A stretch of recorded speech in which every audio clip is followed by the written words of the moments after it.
Very honored to share with you. And I'd like to start actually, as I often do, with a song. And this is a song to honor the medicine of water, right? Our first medicine. And I'll get into that a little bit later. But I invite you all just to close your eyes, take a deep breath into this circulating air. I guess you mentioned, Shelley, that the motif for today is also about circulation. So we're going to take in this sacred and sweet breath of another elemental that is this life. So with that, I sing a song to honor the holy medicine of water.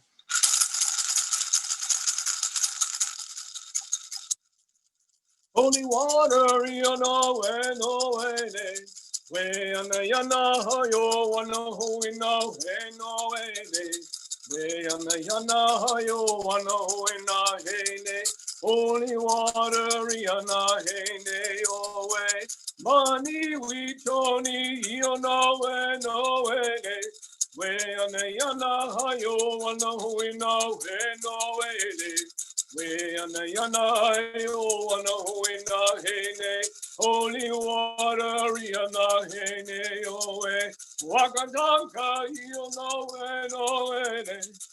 yana yo wana huina we yana yo wana huina holy water, yana yo we please bless us, yana we yana yo wana huina we yana yo wana huina holy water, yana away. I need to just take a moment and turn on the electricity here. One moment.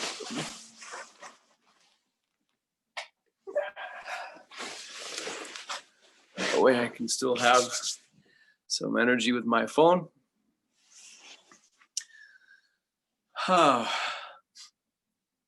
At this very moment,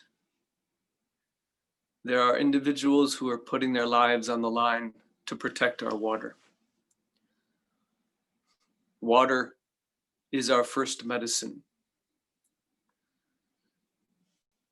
Those that Sundance and who go on the hill, those who fast from water, understand just how precious this elemental, this elder truly is.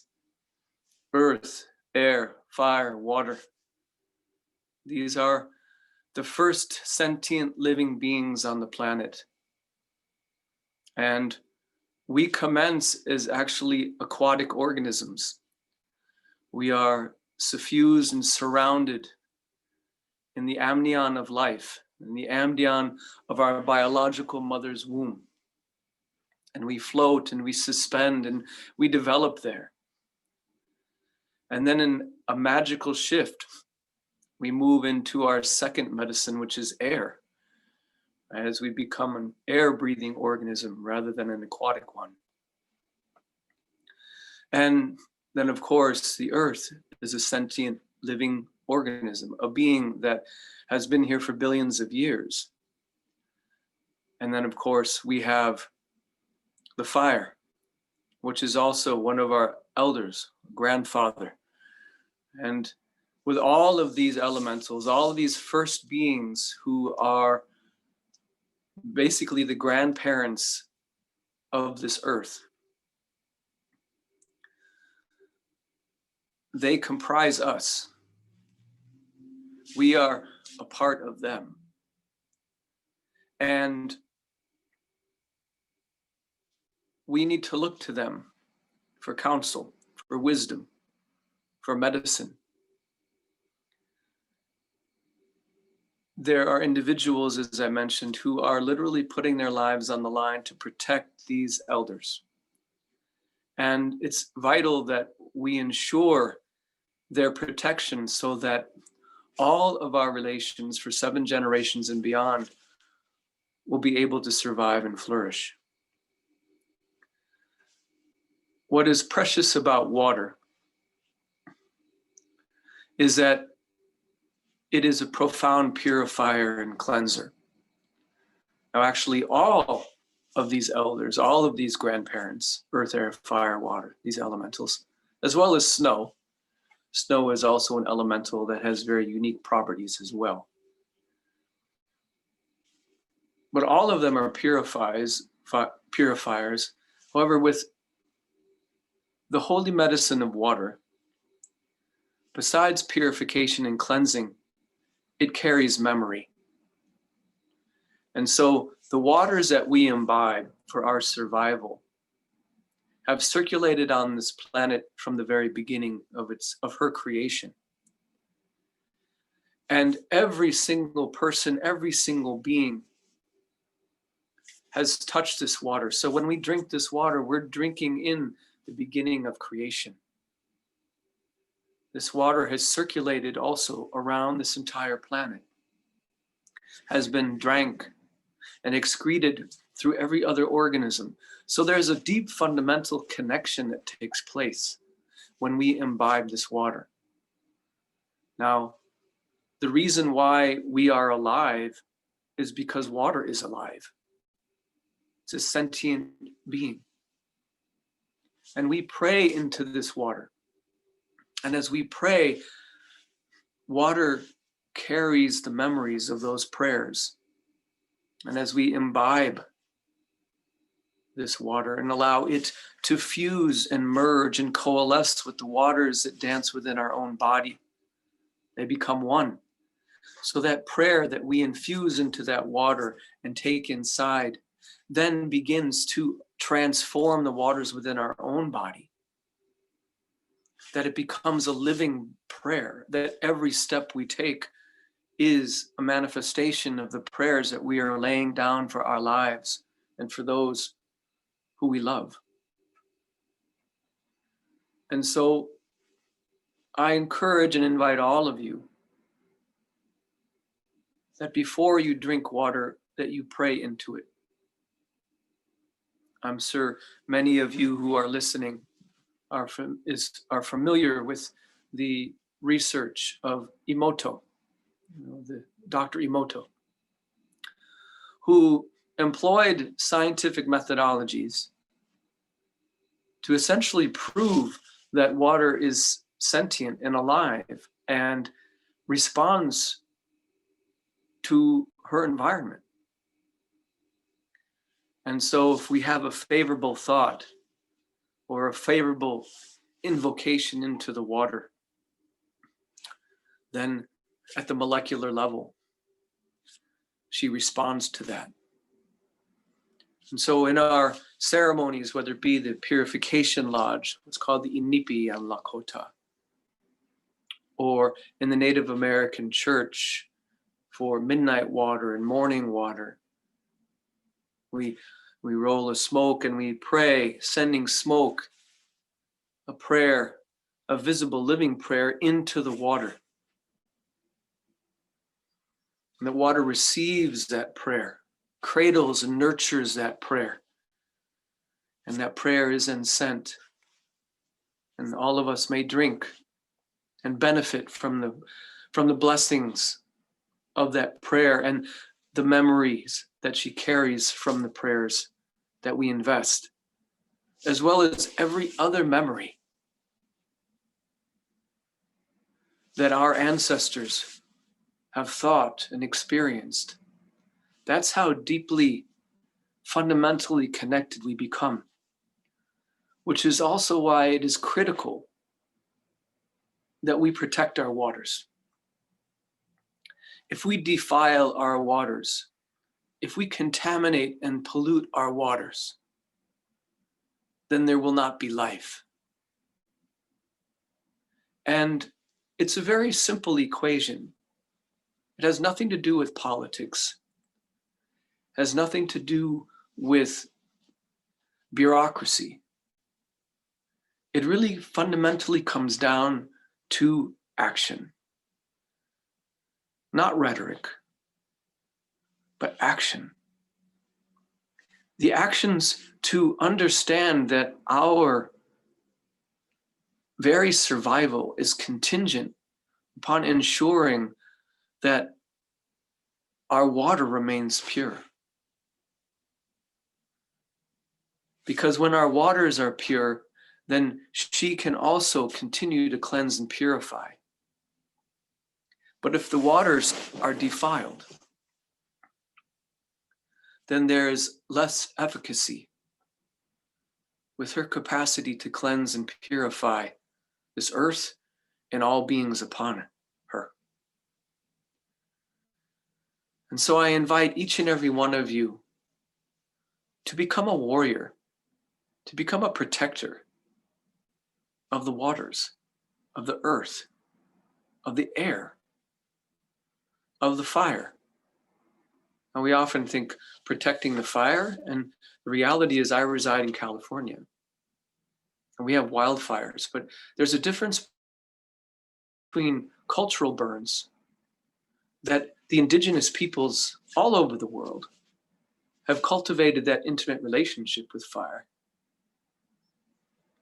It's a very difference between a ceremonial burn, a cultural burn, and what ravages a landscape with a wildfire. But it goes back to how we take care of our mother, the earth, right? That water is our mother's lifeblood. That's what circulates through her body, also allowing her to continue to be cleansed as well. But it goes much deeper than that relations. We're also talking about that each and every one of us must take responsibility for allowing the waters that flow through us, that circulate through us, to be clear and clean and pure. Which means that we ensure that not only are we properly hydrating, but what are the waters that we're drinking? And therefore also to ensure that there is equal access to pure water for all beings on this planet. Even within the United States, there are individuals that don't have the capacity to have pure and clean water. The inequities that we have in our society about who has access even to water. So ensuring that you're properly hydrating, that you're taking care of this sacred vessel that carries these elements within it. And furthermore, to ensure that we keep our minds clear. Because the impurities of the mind will also defile the waters within our own body. And if we understand that we drop a stone in water, it ripples out. So if we have impure thoughts, if we have ignoble thoughts, then that's what's going to be rippling from us to touch the world and all of our relations in it. So particularly in this new year, it is incumbent upon all of us to begin the process of deep purification and cleansing, to examine our thoughts, to examine our feelings, to learn how to express our emotions in a healthy, constructive way, to take care of this vessel, this body that has been fashioned from the earth for a purpose that we're discovering and unfolding in this journey of life. And that in addition to our own individual responsibility to cleanse and purify this instrument, both body, mind, heart, and spirit, all of them, actually, all four, but that we come together in solidarity and a certain ferocity now to truly protect our earth, to protect her waters, the air and the fire, so that all beings have access to these precious elementals that inform life, because they are the key to everyone's survival. And for me, this is truly the message now. You know, in 2020, there were profound gifts. You know, this virus, this elder, brought many things to life. Now, there was certainly tremendous tragedy and loss and profound grief at the passing of our loved ones as a result of this virus. But I want us to come back to remembering that in birth, the amniotic waters flow from the mother, from the biological mother. And so, as a consequence of the sheltering, in terms of the delicate balance of existence and creation, that there has been the emergence, particularly now, of many children that are coming from the unions of those sheltering in place orders. And so for me, that is the balance of life. That is that from birth, or from death rather, comes birth. And so there is new vitality, new blood that's coming to the world now. There's new opportunities for our species to truly come together. You know, the inequities and the disparities that became more pronounced and more profoundly revealed has provided us with a springboard to collectively unite in solidarity to understand what is truly important. Because if you're touched by impermanence and by death, many of the minutiae that we tend to preoccupy ourselves with falls away. And we come back to what is truly essential. Earth, air, fire, water, interdependence, interrelationship, the preciousness and the fleeting nature of life. So these are the thoughts and the reflections that I have this morning as we enter into this new calendar year. It truly is a pleasure for me to share with each and every one of you. And I'm honored and grateful to you, Shelley, for allowing me this opportunity to express myself this morning here in California. And my prayer is that all of us can remain healthy and safe in this time, to cultivate a reverence and a respect for this elder, and to use our human intelligence and creativity to safeguard one another. Because the virus is mutating, as viruses do. So the virus is adapting to us.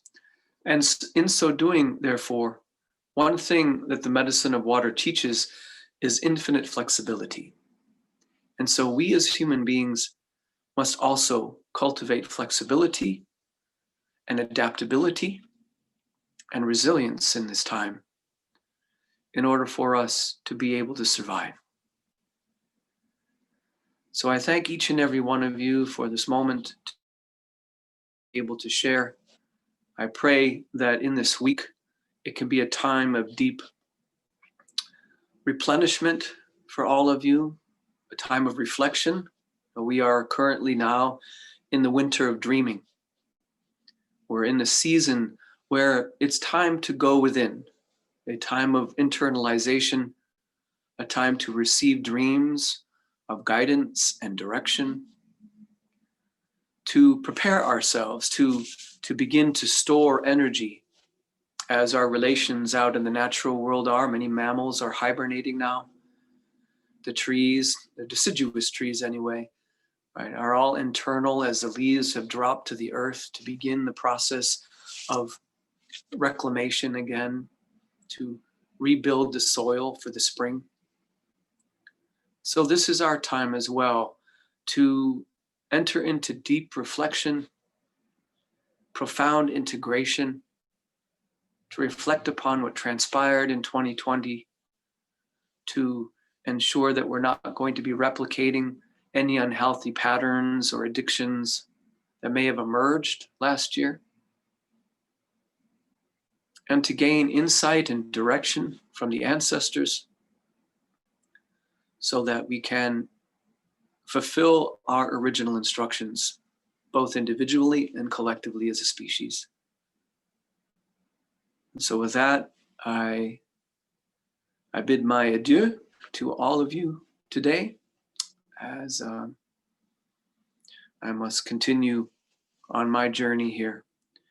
But it's a pleasure to share with all of you. I look forward to our time spent, if I can re-enter the field this week, in this 7 days of rest and replenishment, I will.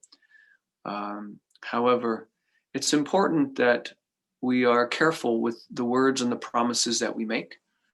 As Shelley had noted earlier, I endeavor and pride myself on being a man of integrity, which means I walk my talk. And so it's important, therefore, not to be cavalier with our words and our commitments. And so rather than declare unequivocally that I will rejoin you, I will say I will do my best to be able to rejoin you, but there certainly is no guarantee. And so with that, I pray that all of you have copious blessings in this new calendar year. May the ancestors bless you with great health and joy, prosperity, as well as dreams. Aho, mitaku iliasi.